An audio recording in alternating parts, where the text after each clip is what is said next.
तो दोस्तों चलते हैं आज एक कहानी के लेकर उदासी। तो इसमें लेखक बाबतपुर एयरपोर्ट से निकलकर मैंने कैब बुक कर ली। विजय होटल में मैंने अपना रूम बुक कर लिया हुआ था। जब होटल बुक करने का समय आता था, मुझे नहीं पता क्यों मेरे हाथों ने विजय होटल की ही टाइप किया। मुझे नहीं पता क्यों ऐसा हुआ। ऐसा भी नहीं है कि मैं जानती नहीं कि मैं विजय होटल ही क्यों रुकी। मैंने यहाँ पिछली बार क्या क्या खाया था, मुझे तो याद भी याद है। किसके साथ खाया था यह भी याद है। उसने ब्लैक टी शर्ट पहनी हुई थी यह भी याद है। मैं भी पिंक सूट पहना था यह भी याद है। अरे नहीं, अभी आंखें नम नहीं होनी चाहिए। सालों हो गए, रोने की कोई बात नहीं है। मैं सब भूल चुकी हूँ। मैंने हमेशा की तरह दिल को समझाया तो दिल हंस पड़ा कि चल झूठी, रात दिन परेशान करती है, झूठ बोलती है कि सब भूल गई। बनारस की एक एक गली, मोहल्ला, दुकान, होटल सब तो देख रखा है। यहीं पैदा हुई हूँ, पली बड़ी हूँ। जीवन के 25 साल यहाँ बिताकर मुंबई पहुंची, कैब से बाहर देखते हुए किसी मूवी की तरह। यहाँ बीते पिछले साल नजरों के आगे किसी रील से भागे चले जा रहे हैं। 10 साल बाद बनारस आई हूँ। मम्मी पापा रहे नहीं, अकेली संतान थी। उनके जाने के बाद क्या करते। उनका घर किराए पर एक अच्छे परिवार को दिया हुआ है। मेरे अकाउंट में टाइम पे किराया आ जाता है। मैंने अपनी जॉब मुंबई ज्वाइन की तो वहीं पे घर ले लिया। यह मुझे अब तो अपना शहर नहीं लग रहा है, यह उसका शहर है। मन हो रहा है कि यतीन को फोन करूं और उसे तंग करूं कि बताओ तुम्हारे शहर में कौन आया है।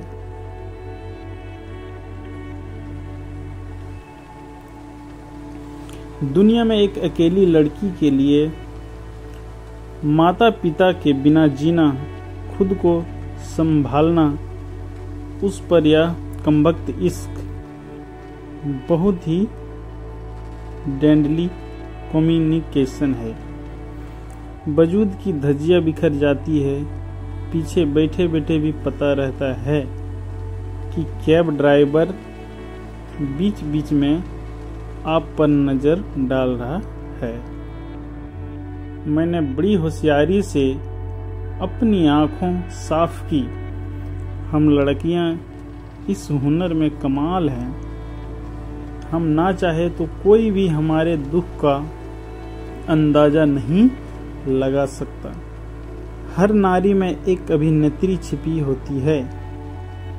मैं अपने मन में आए इन विचारों पर सवार खुश हुई।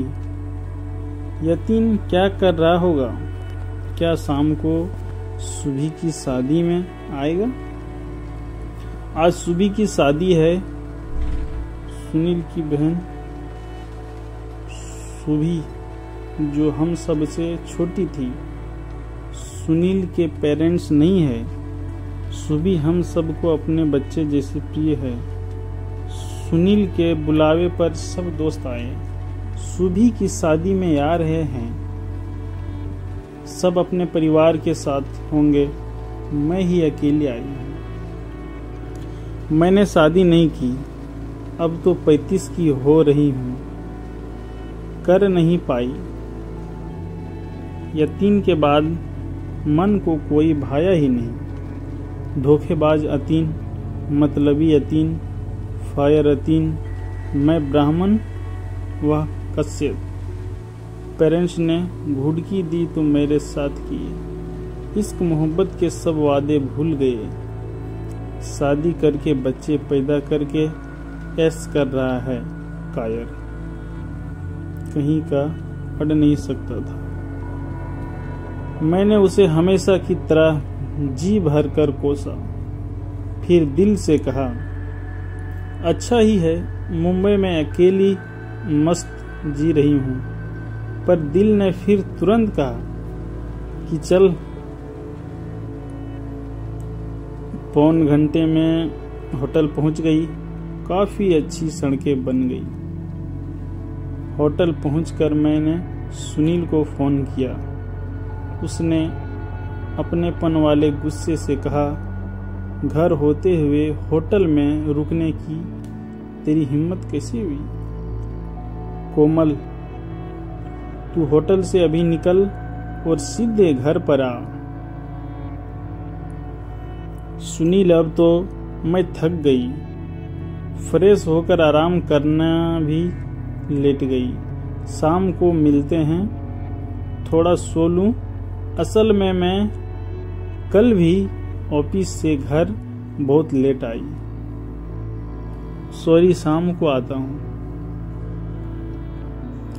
सुनील अब इतना ही बोला, अच्छा ठीक है, आराम कर ले, शाम को आ जाना। विपिन और सुधा भी परिवार के साथ आए हैं। मैंने तुम लोगों के रुकने का इंतजाम एक साथ कर दिया है। सामने वाला फ्लैट खाली था, वहीं रुक रहे हैं। खास दोस्त।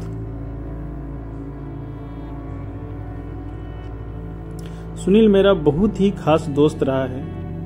इतने सालों में सबसे ज्यादा उसी के संपर्क में हूँ। वह अपनी पत्नी नीला और बेटे पार्थ के साथ मेरे साथ मुंबई भी घूम गया है। ना पूछूं तो भी 3 के हालचाल दे ही देता है। उसे पता है मैं जीवन में कहाँ अटकी रह गई हूँ। फिर बोला, ठीक है, अब आराम कर ले। फोन रखकर मैंने रूम का जायजा लिया। ठीक है, रूम का करना क्या, कल वापस चली जाऊंगी। मैंने कपड़े बदले। कोरोना टाइम ने आदत डाल दी कि अब भी कहीं से आओ तो कपड़े बदल कर ही बेडरूम पर लेटना है। मैं तो सुनील से झूठ बोला था कि मुझे सोना है। इस शहर में भला इश्क के मारों को नींद आ सकती है क्या? 2 बज रहे थे। मैंने अपना शोल्डर बैग उठाया, होटल से बाहर निकली और सीधे संजय नगर की तरफ चल पड़ी। पैदल मुंबई में इतने साल बिताने के बाद अब इतनी दूरी नहीं लगती। पैदल चलने की जगह मिले तो चलना अच्छा लगता है, पर दुनिया में इतनी भीड़ क्यों बढ़ती जा रही है? कॉटन मिल एरिया में पहुंचकर मेरे कदम सुस्त हो गए। उदासी वाली सुस्ती थी। वह रहा पहली फ्लोर पर मेरा घर सामने। अंदर नहीं जाऊंगी, मम्मी पापा आ जाते हैं, दिल और उदास होगा। मैं थोड़ी देर आसपास देखती रही।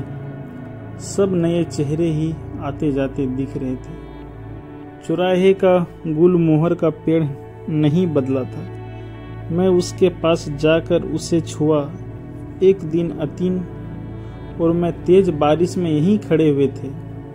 मैंने फिर दूर की बिल्डिंग पर नजर डाली। हाँ, यहीं रहता है। वह इसी पेड़ के नीचे खड़े होकर वह मेरे कॉलेज जाने का इंतजार करता था। दिल अजीब सा घबराया तो मैं तेज कदमों से वहां से निकल गई। पैदल चलते चलते मैदान गिन आई। काफी भीड़ थी। अक्टूबर का महीना था। मैंने इधर उधर चलते हुए चारों तरफ नजर दौड़ाई। हाँ, यही है राधा मिष्ठान भंडार। हमारा घर तीसरे दिन खाने पीने का यही अड्डा था। अब तो बैठने की जगह साफ सुथरी लग रही है। मैं चुपचाप एक चेयर पर बैठ गई। एक लड़का ऑर्डर लेने आया कि क्या चाहिए मैडम। मैंने कहा एक कचौरी जलेबी, वह चला गया। मेरे अंदर जैसे आंसुओं का एक सैलाब सा उमड़ने आया, जिसे मैंने रोक लिया। मैं कितनी अकेली हूँ, यह मेरा शहर था। यतीम के कारण मेरा सब कुछ छूट गया। प्रेम कितना कष्ट, कितना अकेलापन दे देता है। जल्द ही लड़का मेरा ऑर्डर ले आया। कचौरी जलेबी अतीन की पसंद है। मैं लस्सी पीती थी, मुझे भूख लगी थी। मैं धीरे धीरे खाती पीती रही। आसपास के लोगों की नज़रों में वही श्राद्ध भाव थे। अकेली लड़की कैसे आराम से खा रही है। मुंबई की एक बात अच्छी है कि वहाँ लोग किसी भी अकेली लड़की को ऐसे बैठ देखकर हैरान नहीं होते। अब 3 बज रहे थे। मैं फिर चली पड़ी, चलती रही। फिर काशी विश्वनाथ की गलियों में घूमती रही। बनारस काफी बदल गया था, कुछ विकास तो दिख रहा था। सड़कें अच्छी बन गई थी, शहर कुछ समंदर जैसा लग रहा था। अब अपना मम्मी पापा होते तो अतीन ही अतीन में माफ नहीं करूँगा। इस दुनिया में तन्हा कर दिया है। मैं कैरियर में इतनी सफल, देश विदेश घूमती हूँ, पर तुम्हें भुला नहीं पाई। और तुम यहाँ अपना संसार सजा कर बैठे हो बेवफा इंसान। मैं हर उस गली में घूमी जहाँ मैं अतीन के साथ घूमा करती थी। 6 बजे मैं दशामेध घाट जाके नीचे वाली सीढ़ियों पे एक कोने में बैठ गई। अतीन और मेरा कोना। मैं और अतीन कई बार यहाँ सुबह ही कॉलेज जाने से पहले आते थे, यहाँ बैठते थे। अतीन ने मुंह से अख्तर सिरानी का या शेर जरूर निकालता था। हर एक को भाती है दिल से फिजा बनारस की, वो घाट और वो ठंडी हवा बनारस की। तमाम हिंद में मशहूर है यहाँ की सफ़र। कुछ इस प्रकार सफ़र खुशनुमा बनारस की। अपना बैग अपनी गोद में रखकर मैंने दीवार से सिर लगाया और बस अब मेरे धैर्य चुक गया, हिम्मत टूट गई और आंखें से आंसू बहने निकलने लगी। मेरी हिचकियां बंद गई। इस समय मेरे ऑफिस का कोई भी क्लीग मुझे देखता तो यकीन ना कर पाता कि यह मैं हूँ। ऑफिस में हरदम खिलखिलाती, कर्मठ, जोशीली, एक्टिव, एडवेंचर्स लड़की घाट पर यूं बैठकर लुटी पुटी रो रही है। हाँ, अंदर से मैं ऐसा ही हूँ। अकेली, दुखी, निराश मन करता है। पति हो, बच्चे हो, एक दुनिया हो, पर यतीन का क्या करूं, जो दूर रहकर भी मेरे साथ हरदम रहता है। उसका प्रेम दिल में ऐसी धुन रमा कर बैठा है कि हिलने को तैयार नहीं। कितना जिद्दी होता है प्रेम। शादी में जाना है, टाइम हो रहा है, तैयार होना है, सोचकर मैं वहां से होटल आ गई। दोस्तों के फोन पर फोन आने शुरू हो गए थे। मैंने आकर शावर लिया। अब थकान थी, मन हुआ सब छोड़कर थोड़ी देर सो जाऊं। सुबह की शादी ना होती तो आती भी ना। दिल भारी था, पर तैयार होना ही था। यतीन की पसंद की गुलाबी रंग की प्लेन शिफॉन साड़ी खरीद कर लाई थी। साथ में नाजुक सा डायमंड सेट पहना। खुद को शीशे में देखा तो अच्छा लगा। कुछ देर देखती रही, आंखें बंद की, कल्पना की जैसे यतीन के पीछे से आकर गर्दन चूमी। होठों पर एक मुस्कान आ गई तो आंखें खोली, कहीं कोई ना था। हम सब दोस्त सोशल मीडिया पर भी एक दूसरे से जुड़े, बस मैं और यतीन नहीं जुड़े। सुना है वह सोशल मीडिया पर है ही नहीं, इसलिए मुझे नहीं पता कि अब वह कैसा दिखता होगा। मैं तैयार हो गई तो सुनील ने मेरे लिए अपनी कार भिजवा दी। थोड़ी दूर के एक होटल में ही शादी थी। दोस्तों को देखकर दिल में भर आया। सब बहुत प्यार से मिले, सब बहुत अच्छे लग रहे थे। उम्र थोड़ा असर दिख रही थी, पर सभी अच्छे लग रहे थे। सुभी को तो मैंने देर तक गले से लगाए रखा। हंसी मजाक का दौर शुरू हुआ तो माहौल खिलखिला उठा। हम सब पास पास के सोफे पर बैठ गए। सुनील और नीला काफी व्यस्त था। मैंने कहा, तुम हम लोगों की चिंता मत कर, हम घर के ही लोग हैं। दूसरे मेहमान को देखो। दिल जिसे ढूंढ रहा था उसका कहीं अता पता ही नहीं था। किसी से पूछा भी नहीं गया। दोस्त तो दोस्त है, समझ गए। मीना ने पूछा, किसी का इंतजार कर रही हो क्या? मैं हंस पड़ी पर चुप रही। उसने मुझे एक तरफ दिखने का इशारा किया। देखा अतीन मेरे पसंद की ब्लैक शर्ट क्रीम ट्राउजर में चला आ रहा था। उसके साथ उसकी पत्नी थी जिसके साथ चल रहे थे। बेटे का हाथ पकड़ रखा था। यतीन की गोद में एक छोटी गोल मटोल प्यारी सी बच्ची थी। परफेक्ट फैमिली पिक्चर चली आ रही थी। यतीन मेरे सामने आकर खड़ा हो गया। उसकी गहरी आंखों में बेचैनी का एक समंदर जैसा उमड़ा चला आ रहा था। कहने लगा, कैसी हो कोमल? इनसे मिलो, यह मीता, मेरी बेटी यश और बेटी स्मृति। मैं बुरी तरह चौंकी। मैं उससे हंस हंस कर कहा करती थी कि जब हमारी शादी हो जाएगी हम अपने बच्चे का नाम यश और स्मृति रखेंगे, भरा पूरा घर लगा करेंगे। मीता ने मुस्कुराते हुए हाय हेलो किया। मीता भी मुझे अच्छी लगी। फिर वह सबसे मिला। वह सबसे हंस बोल रहा था, पर उसकी नजरें मुझ पर टिकी थी। मीता को भी यहाँ कई लोग जानते थे। मैं उसके बच्चों का नाम पर अटक रही थी। मैंने उसकी पसंद का, उसने मेरी पसंद का रंग पहना था।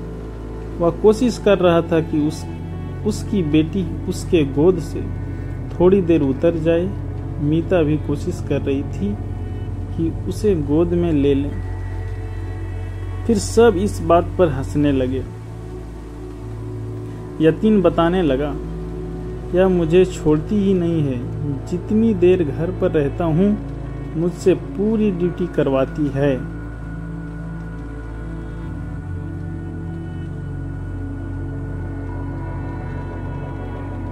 यतीन जितनी भी बातें कर रहा था मुझे लग रहा था कि वह मुझे बताना चाहता है, मुझसे अपनी बातें करना चाहता है, पर सीधे कर नहीं पा रहा। फिर वह बच्ची को वहाँ घूम रहे वह जड को गिलास जूस लेकर पिलाने लगा। यश और बच्चे के साथ मस्त हो गया। मीता मुझे 3 सोफे दूर बैठी हुई थी।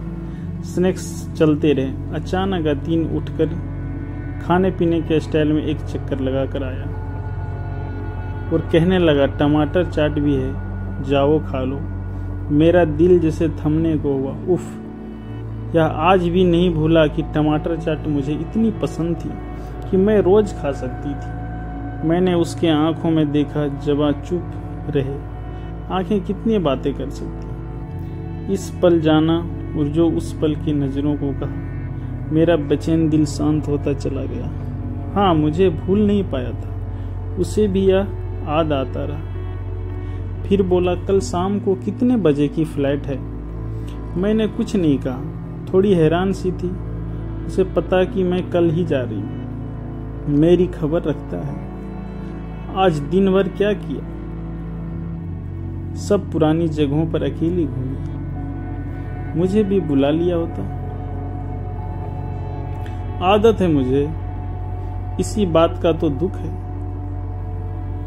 आज मैं उसे नए रूप में देख रही थी, अपने पत्नी और बच्चों का ध्यान रखते हुए। एक पुरुष के रूप में अपनी प्रेमिका के बरसों बाद मिलने पर एक बेचैन से प्रेमी के रूप में शादी के प्रोग्राम चलते रहे थे, पर हम दोनों लगातार एक दूसरे के जीवन भर दिख रहे थे। चलते हुए मीता ने कहा, आप अभी है तो घर होकर जाना। नहीं, मैं तो कल ही जा रही हूँ। मैं अतीन को परिवार के साथ जाते देख रही थी।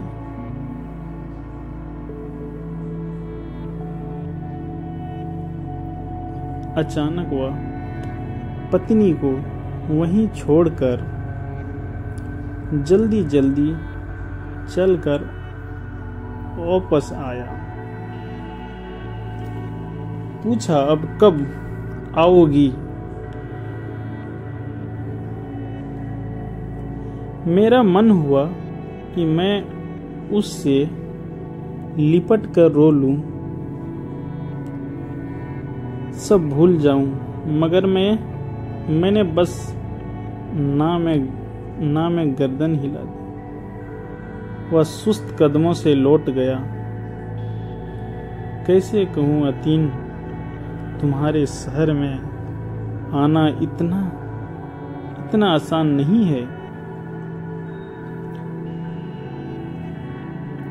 कदम कदम पर आदें बिखरी है, जिन्हें समेटने में मेरा दिल लहूलुहान हुआ चला जा रहा है। इस बार मेरे दिल ने मुझे चल झूठी नहीं कहा।